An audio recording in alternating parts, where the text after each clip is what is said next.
Okay, so I think we'll make a start. Good morning, everybody, and welcome to the next in our series of BCFA Surviving COVID-19 Business Webinars. These webinars from the start have really been aimed at thinking about what comes in the next phase of this after the lockdown. How does it impact our businesses, and how can we start to think about the future? My name's Mark Spragg. I'm the managing director of a company called We're Now Consulting. We are management consultants that specialise in helping companies to grow and also to improve profitability, everything from thinking about strategic plans for export through to cash flow and funding.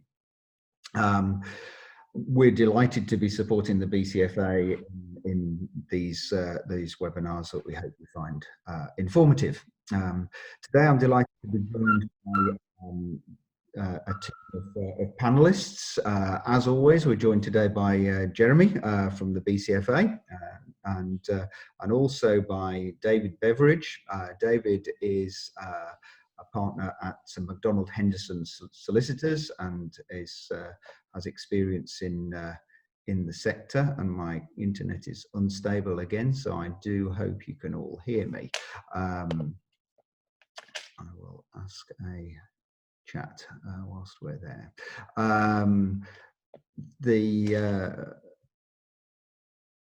I think it's fine. So David is from MacDonald Henderson solicitors. I'm also joined by Mike Cotton, who is the EMEA sales director from a company called Impartner. And Impartner are the leading software as a service platform for partner relationship management and also for partner communications. This webinar is very much focused on rebuilding sales channels and distribution. And on this call, we know we've got representatives of both manufacturers and distributors and retailers. And where we can, we'll try and cover the topics in a way that address both sides of the view. If there's any specific questions raised throughout this that we need to sort of dive on one particular area, we may follow up after the call. We'll see how those questions go. But if they're very specific, we'll try and keep it as broad as possible on the webinar itself. So on that note, just with regards to questions, we're delighted for people to ask questions throughout the call. There is a Q&A function, which will be at the bottom of your screen. If you'd like to raise a question, please click on the Q&A box. You can then raise your question, and from there, we will try and build those questions into the webinar. If you want to ask the questions anonymously, please feel free to do so. You just click on the box, and none of us can see who's raised the question. So before we move on to the main topic of this seminar, as we've done in the past, we're going to ask Jeremy just to give us a quick update on what the BCFA has been up to in terms of actions on behalf of its members over the last week or so. And we know from last week's call, Jeremy, you were in discussions with Vice Mays, and that was early part of this week. So I think everybody will be interested in hearing the outcomes of that. So on that note, Jeremy, I'd like to hand over to you and let you pick up from there.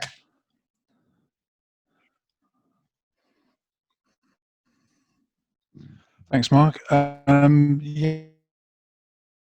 So we Bays last week to provide our members, and we were working with We're Now, so we were able very quickly to push that through to Bays, who forwarded that to the Cabinet Office, and we very quickly had a response back saying they actually wanted some more detailed information on the actual costs of the business rates that our members paying. So I'm in of just compiling and then getting them over today. Those business rates are important. It's what comes next, and it's those costs over the next 6 months that are going to be vital. And so that's why we're arguing for the business rates holiday. And that discussion is also being continued today, and which is why I have to leave in about 10 minutes to our all-party parliamentary group of MPs are holding an inquiry today with 15 manufacturers, 10 of whom from the BCFA, another 5 or 6 are represented from the retail side, to see what the impact has been on their businesses and what they need going forward. And that is going to be produced into a document and sent from our all-party parliamentary group to the Prime Minister, the Chancellor and the Business Secretary as part of a process to get more support. What the government has provided so far has been, it's been effective, but is very plaster, and big questions with coming out of the lockdown, whether the support continues, whether it finishes, how we can get our businesses through however long the period is to the recovery. And that's going to be different for different sectors. And this comes back to the conversation today. If you look at the care sector, a big chunk of that has been operating, supporting NHS and care homes. Some of it's been furloughed. The workplace sector, quite a few of the manufacturers are already starting to go back and doing partial reopenings of the manufacturing. They've got good orders. They've continued to get orders over the last 6 weeks, and they want to process them. The hospitality sector is the big problem. With the hotels, restaurants, bars shut down, there are no orders, there's no business. Even if they had orders, they can't supply them. And it's what they do and what the government does to support that sector. It's not all about the restaurants and bars and being boarded up. It's all the suppliers behind those businesses that are at risk. And that goes back to the conversation with the APPG today. So in all those areas, there are different issues with reopening their sales channels. Are the customers going to still be there? So that's why I'm very interested to hear. I'll probably have to do this on a catch-up later on and how the conversation goes today. So back over to you. Thank you very much, Jeremy. So I am aware we've got some bandwidth problems this end. I have no idea why. My family are all off. So I guess it's a problem in the locality, unfortunately, rather than a problem necessarily here. So I do hope that you can hear enough of what we're saying as we go through the webinar. So as Jeremy said, I think we know there's a lot of things concerning the industry. As we go forward, obviously, please keep in touch with Jeremy and the team. Everything you feed through really helps. And also, if there are specific topics that you'd like a sort of more deep dive on, business topics you'd like a deep dive on, please let us know, and we will try and build those into future webinars. Just a final reminder, as last week we launched a survey of the membership of the BCFA to understand the impact of COVID-19 on the membership. A sort of snapshot of that was used by Jeremy and the team in his discussions with BEIS. The actual survey will close this Friday, and then we'll look to publish the final results next week. So if you haven't already completed the survey, then please do go onto the BCFA website, click on the link and complete the survey, just so that we can get as full a view as possible of the impact on the membership.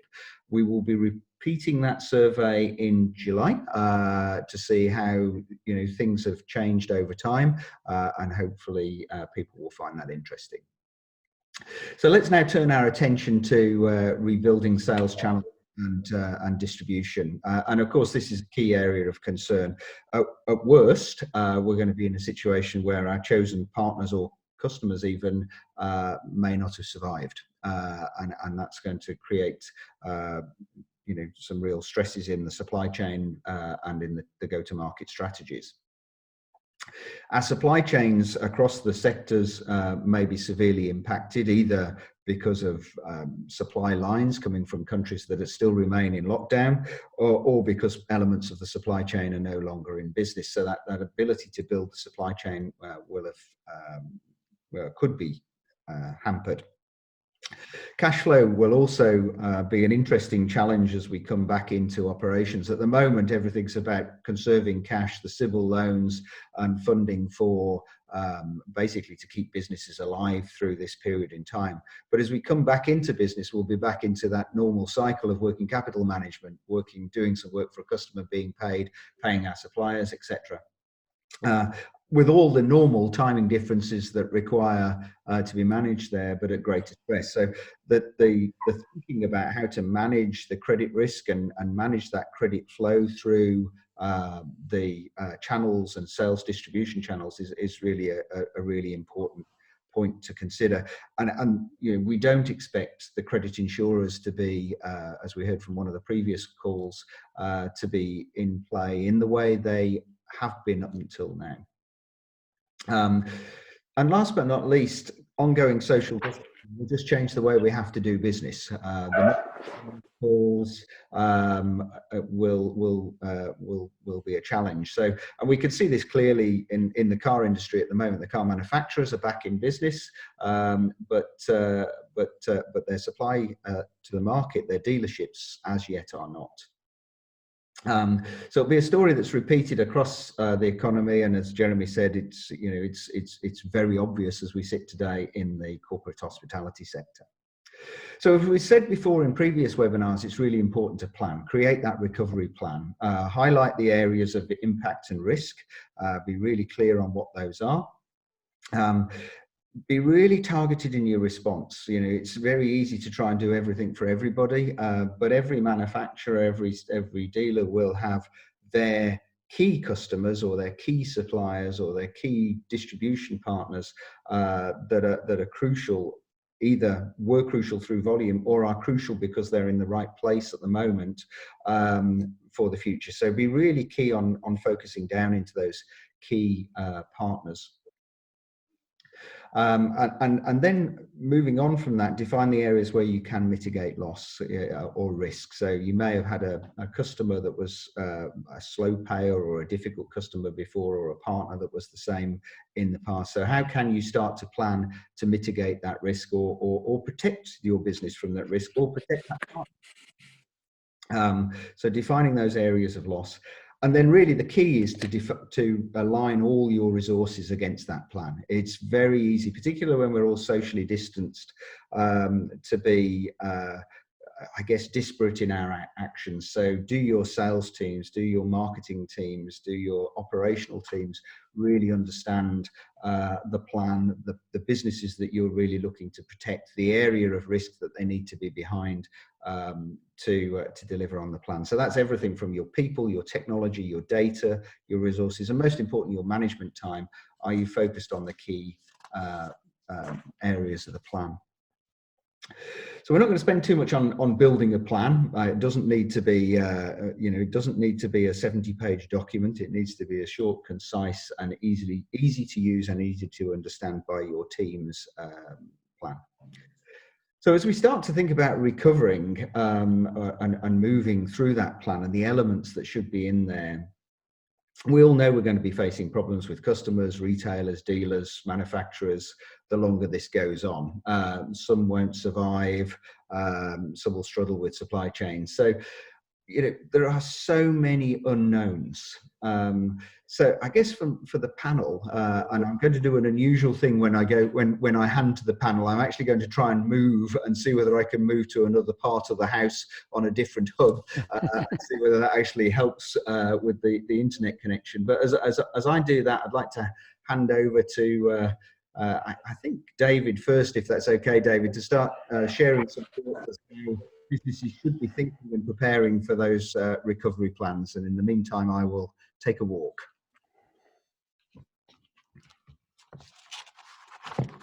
Good morning, everyone. Isn't open to us at present. And therefore, for me, it falls back in the parties, really, as manufacturers, as dealers, as distributors, all of us, it's incumbent on us to really look after ourselves and each other in these matters. And if I can kind of break it down just very briefly, and I appreciate that, I'm not here to deliver a seminar, but just some thoughts. I think, first of all, it's key more than ever that you read the contracts of your key customers, and I allude to Mark's point there. You'll have key customers and key suppliers.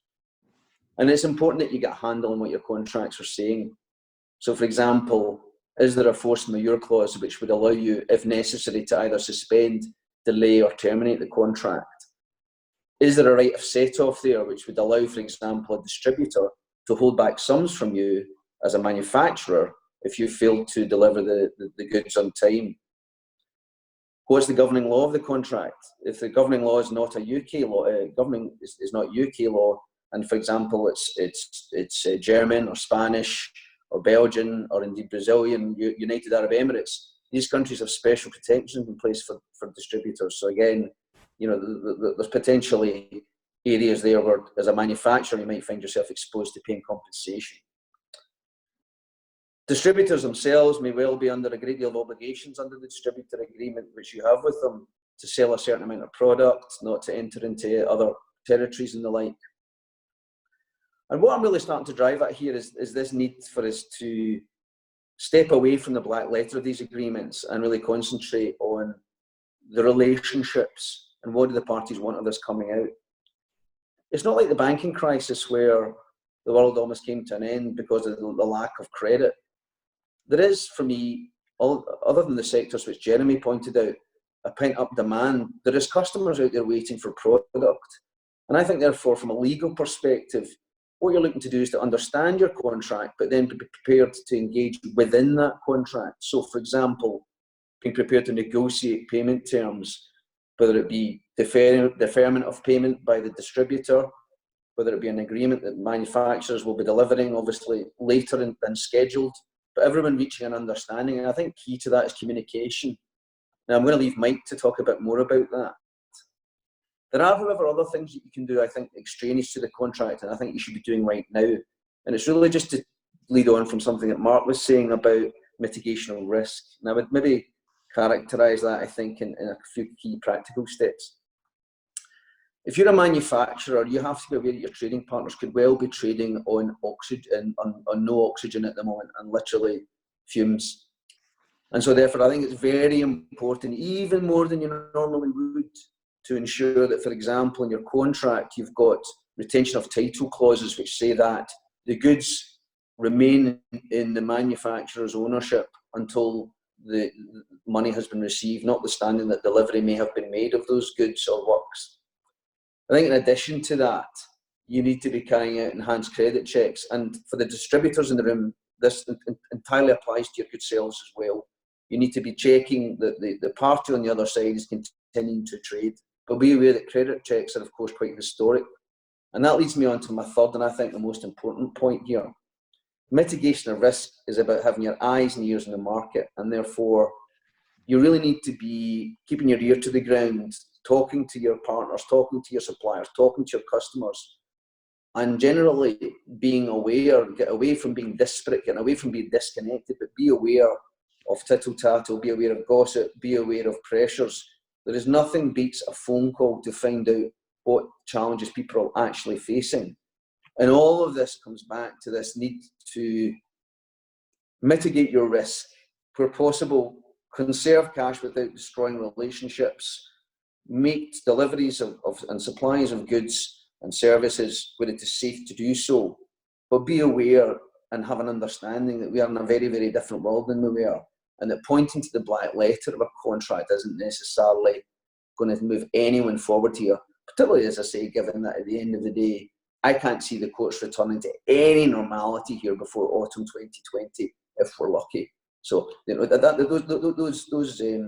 those remedies aren't there, and therefore it's incumbent upon us to communicate, as I say, to negotiate, to check the backstop position, but above all, be flexible. And that's a kind of amorphous legal aspect look at it, but to some degree, and for once, and you're probably not sad to hear this, us lawyers are kind of holding the jackets.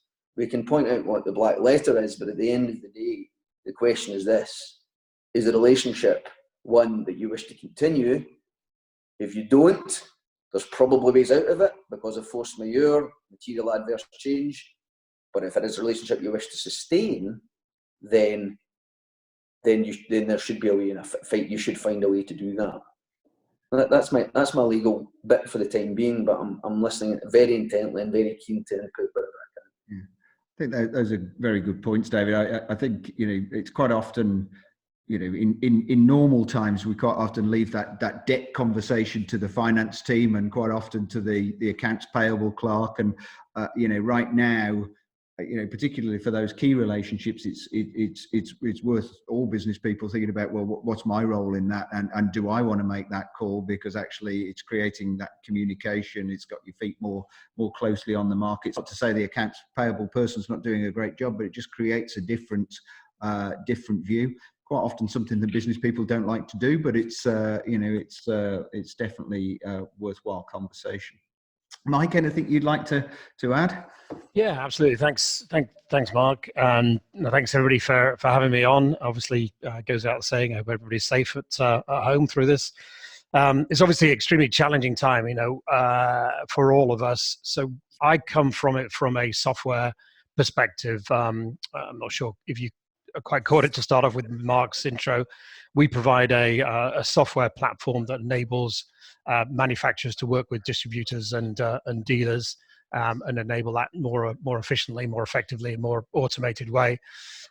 So we're working with a lot of large manufacturers on a global basis across all types of different technologies and products that they're going to market with. So people like Honeywell and others out there in the marketplace.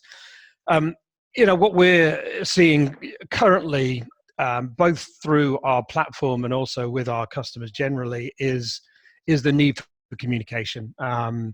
Never has the time needed better communication, more improved communication across the board. So, obviously where we were doing things in a different way, meeting people, going to conferences, going to events, all that kind of good stuff, and engaging with people, that's, now not possible. And obviously, like webinars like this, it's so important to have that communication, have that very clear communication. How are we working with you as our channel? How are we engaging with you? Where are we with the state of current affairs?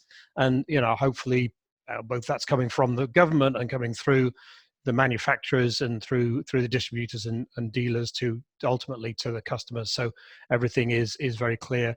What we're seeing on the communication side is just more and more sort of personalization around that communication. So let's not just bombard everybody with lots of emails, just with general information.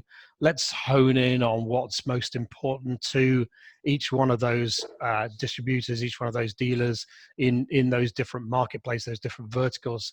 What can we do now? What information can we provide?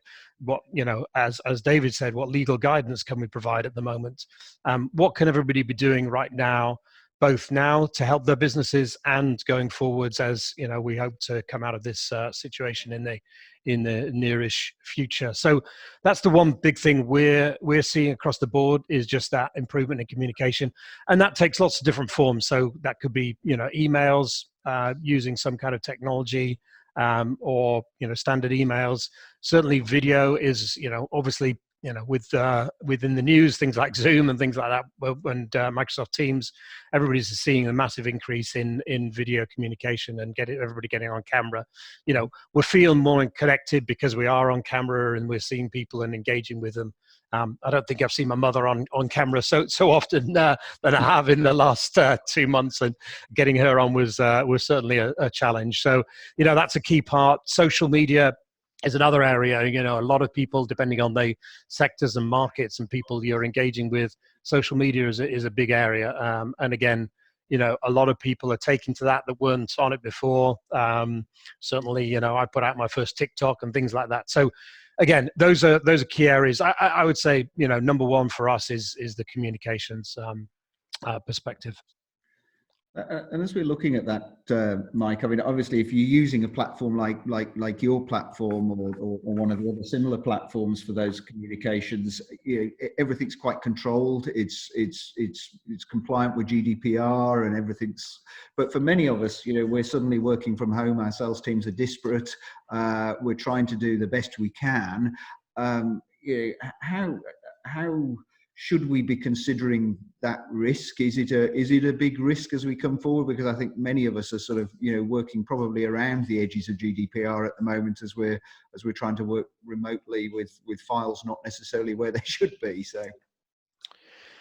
Yeah, absolutely. I mean, it's a legal perspective, which I'm sure David's got some comments as well as a kind of what's actually happening on the ground. I think again, we're in unprecedented times, and we have to do these, to do things. We've got to keep the businesses going. We've got to keep communicating. We've got to keep trusting in individuals. So, there are obviously technologies you can put in place to provide that security around the documentations that you're sending.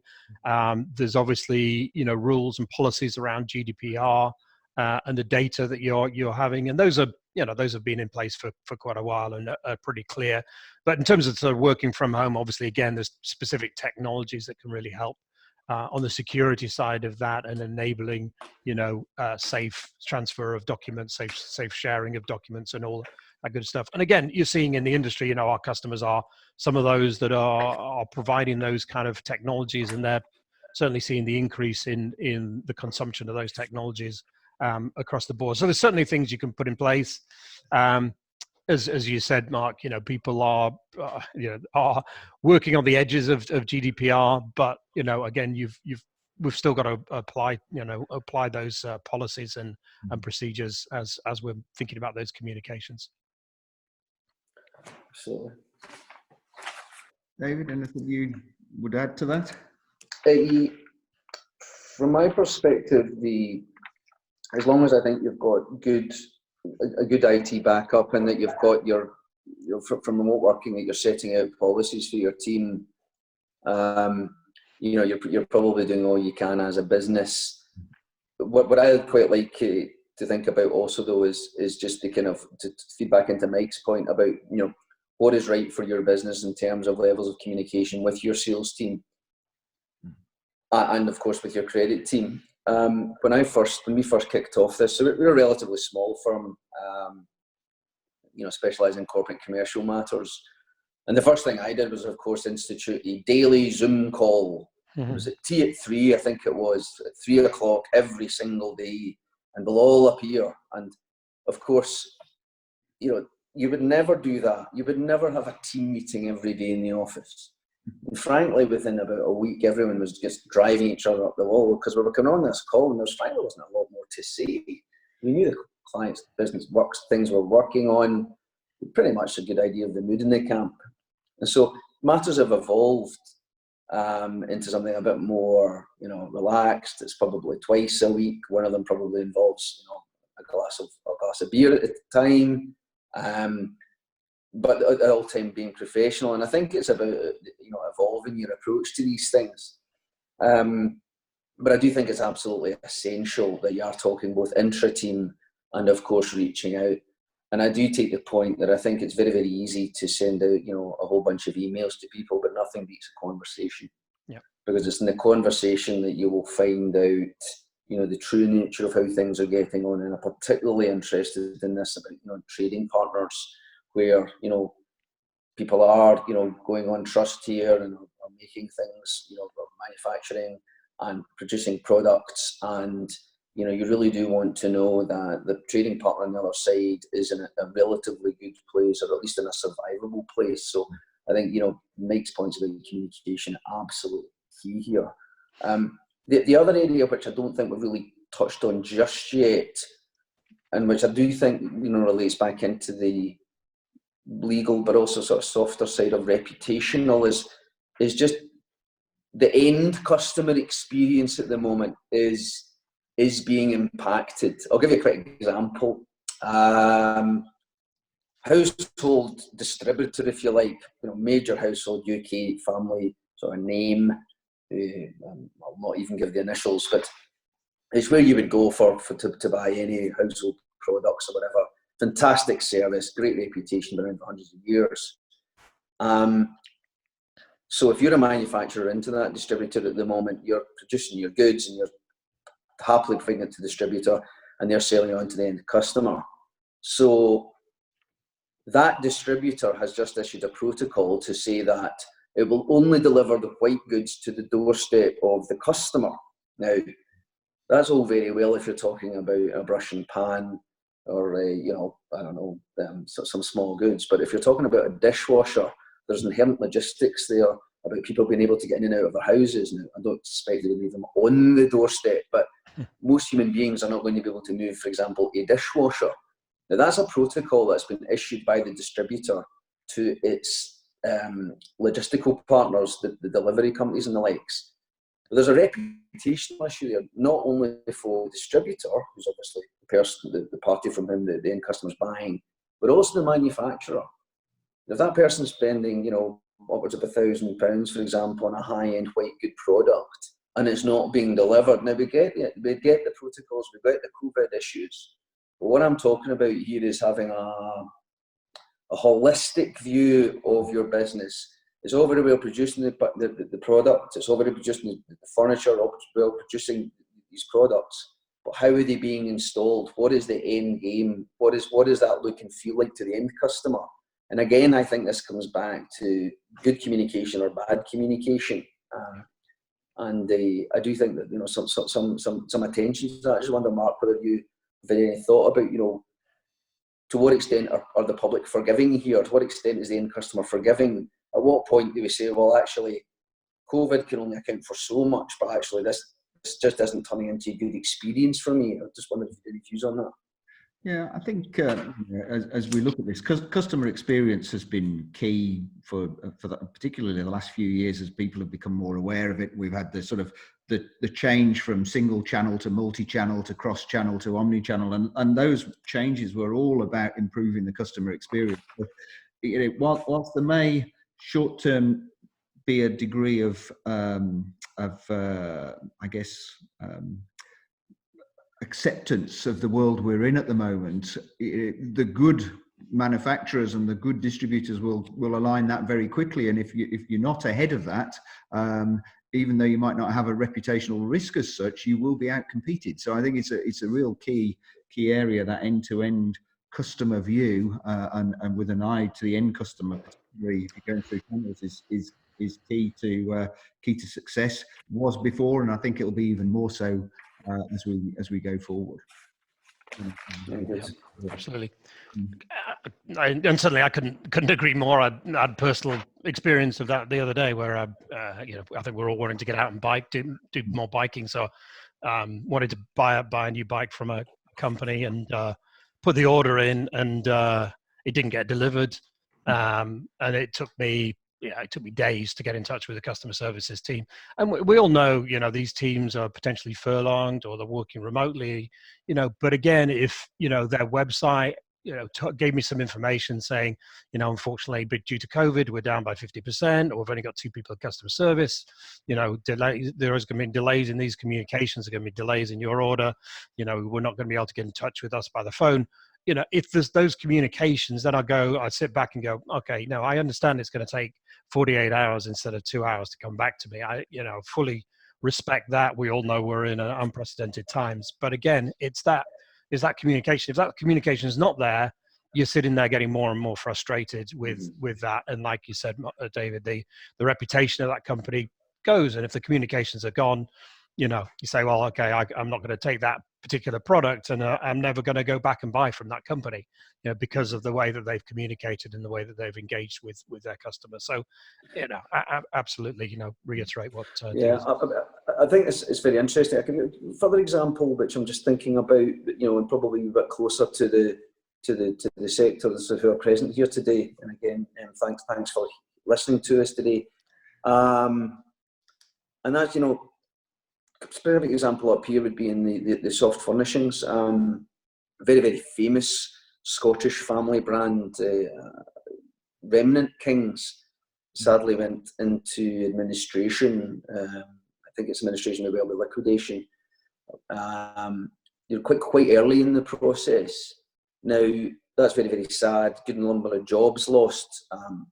Why it went into liquidation, I'm not really sure. Whether it was a systemic issue, which goes back many, many years, whether it's customer buying patterns, whether it was simply competition, who knows?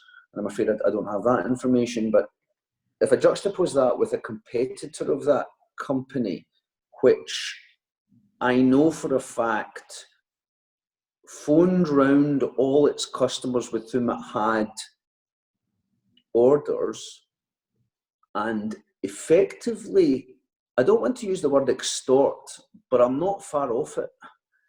I basically phoned up the customers with whom they had things and basically demanded they all pay outstanding outstanding balances. So most customers have paid a deposit for part of the job and demanded that everyone pay balances. Now, they did this is the crucial bit. They did this on the 22nd of March, and at the same time booked the customers in for the installation of these soft furnishing products, so say curtains, carpets, etc., etc. Pretty much full well knowing that the next day we were facing a lockdown, because everyone kind of knew it was in the post. Now, for me, that may sound like good business in the first sense, because you've just, gathered in a whole bunch of cash, which we could see you through and no doubt soften the blow, etc. But on another level, we all knew this was coming, and to phone up, grab the cash, do a sort of phantom booking saying, yes, we're going to see you on Thursday the 26th, 27th, whatever it is, pretty much full well knowing that wasn't going to happen. I'm not sure that absolutely plays so well. And I do think it comes back to behaviours and how our company's dealing with this. We'd all get that cash is king, but relationships are king too. And I think how you behave in these times will certainly resonate for many, many months, if not years, and people have memories about these things. And so I think there's a juxtaposition there to be had between, as I say, cold business analysis and execution. And thinking, well, how does that look and feel to the end customer? Have they been done here is really the point I'm making. So I think there's quite a lot of texture in there. And of course, I appreciate we're not entirely interactive today, but I'm always interested to hear from our attendees or whatever, and any of their experiences or how they've handled these things. Yeah. I think that leads nicely on actually to a question that's I think in the minds of many manufacturers and distributors at the moment. We're a little short on time, so we might just run a couple of minutes over. So I hope that's okay for the attendees. But I think it's a key question. As we go into this period, we've seen quite a rise of manufacturers and distributors and retailers finding new ways to get to market to try and cope with the lockdown. Many of them online, with people opening online stores, etc. And of course, that's great. The businesses are in business; they're moving forward.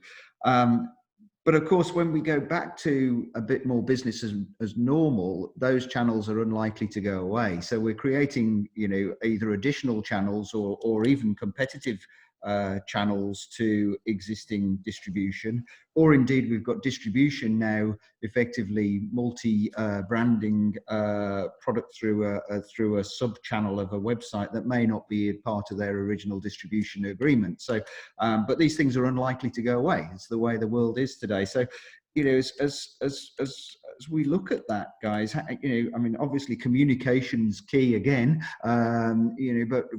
but that sort of multi-channel, all of a sudden approach with no communication as we've gone into it, people have just done it. How do we sort of all view our way through that? I guess, David, I'll start with yourself, and then Mike, come to yourself with sort of deal registration and all the things that you see on your platform. Yes, thanks, Mark. Yeah, very, very quickly, because I appreciate I was just speaking there, but effectively, most distribution agreements will be very prescriptive about how you get to market. And if you've appointed an exclusive distributor and you start to develop your own sales channels, or indeed you go to other distributors to sell for you in that territory, then, prima facie, the distributor would probably have a beef with any manufacturer doing that. Having said that, there's usually a will and a way here. And if, for example, you're to remove minimum purchase requirements from a distributor in return for that loss of exclusivity, then that may be a way forward. Another way forward might be to support the distributor to actually get themselves up to where they need to be.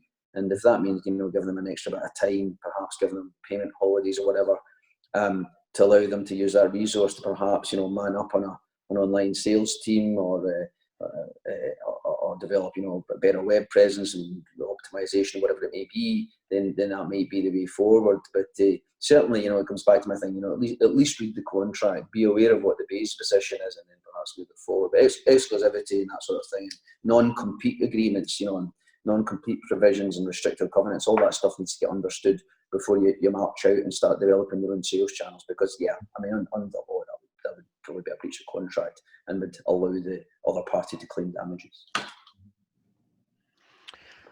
Yeah, certainly. From our side of things, and taking the legal side kind of out of it, obviously, in current times, I think, like David said before, there's got to be flexibility, there's got to be adaptability. Whether we're a manufacturer, a distributor, or a dealer, we've all got to adapt to this current way of life, and we're seeing that. We're seeing, very successful, dealers, distributors, manufacturers, increasing their revenues because they are adapting to what they're doing, either potentially manufacturing differently, distributing differently, selling differently, and we're all going to recognize. And it's a changing world. I mean, it's been a rapidly changing world with COVID. It's a changing world generally. If we don't adapt generally as a business, we're going to struggle against the competition. So now is more so than any time before. Again, taking the legal side out of it, obviously we need to do things differently to continue to engage. I would say, with that, what we're seeing with a lot of our clients is the enabling them to have the visibility of what's going on. So enabling, whether it be a dealer or a distributor, to, again, have the visibility and the communication around what's going on. And, if there's orders that are being placed or there's deals that are going on, the manufacturer understands those distributors are working on it and doesn't necessarily tries to reduce that channel conflict as much as possible. So having the awareness, having the early awareness of, any kind of deals, any kind of orders, whoever those people are working with, and trying to reduce that channel conflict as much as possible. It's not entirely possible across the board, depending on your policies and your contracts and everything else. But, again, providing that visibility, early visibility of what's going on with those deals, and providing that communication, and enabling everybody to adapt, whatever their sort of situation is. But if they've got some good ideas, and also working together. So, we're seeing a lot of people that are generally competitive in the past, but they're finding a way to work together, and again, to adapt to the better good of both of those organizations, or both of those dealers, or both of those distributors. So those are some of the things that we're going to see. That's great stuff. Thanks, Mike. So I think we're right on time. So I'm going to sort of wrap up. I think common across all of these webinars has been the need to communicate. That communication story, and really getting on top of that right from the start, and being very deliberate and personal about it, has really been repeated multiple times across all of these webinars, and particularly in this one. I'd like to look at the fact that actually we need to think of two levels of communication: the end customer and what their experience is, but also the communication within the channel. And just to pick up on Mike's last point, creating that visibility and reducing channel conflict is a real key in times like this. So I think there's a couple of other things in there. The need to actually understand our agreements. They largely go into the drawer, and it's not about enforcing the agreements; it's about understanding them and then being in a position to renegotiate them or discuss them, and actually, in some cases, reduce the stress. If you've got a massive target for your distribution that they can't reach and they know they can't reach, the last thing you want is 6 months in them to be panicking that they're going to lose their line because they're 50% short of plan in this point of time. So that communication again links to the agreements and understanding your agreements. So on that, I'd like to thank everybody for joining the call. I'm sorry we're slightly long this time. I'm also sorry that we had some technological problems at this end. I think we have a booster on the front of the house, which obviously failed to boost today. So I'm now sat in the cold at the back of the house, but anyway, with no heating on, but that's the way it goes. So we hope you found it enjoyable and informative. As always, any suggestions for future topics, please ping them through to either the BCFA team or directly with myself, and we'll see how we can build them in. I'd obviously like to thank our panelists, Jeremy, who had to leave us to run off to the virtual call with the House of Commons, and discussions on the industry, and of course Mike and David for some great input today. Thank you very much, guys. But everybody on the call, please feel free to reach out to the panel if you have specific questions relative to anything they've brought up today. or if there's any challenges you'd like to discuss with them. Contact details will be provided along with a recording of this webinar via the BCFA website. We normally try and get that out by the end of the day, so hopefully that will be uploaded by the end of today. The next webinar will be in a week's time. Actually, in the last 2 webinars, we had the same question rise for a future topic, which was very much around the human impact and what comes after the furlough scheme. So we're going to really have a deep dive next week and be joined by a couple of human resource experts and a human resource lawyer to look at the impact. The questions have been ranged from the safety of people and how we start to plan for return to work, all the way through to obviously what happens if volumes aren't there to maintain the current level of staffing. So next week's will be the human impact, what comes after the furlough scheme. So we hope you can join us for that webinar. Once again, thanks to the panelists, thanks to everyone for joining, and I wish everybody a very good weekend. Thanks very much, Thank you very everybody. much, Mark. Stay safe, everyone. Thank you. Thanks, guys. Bye-bye. Bye.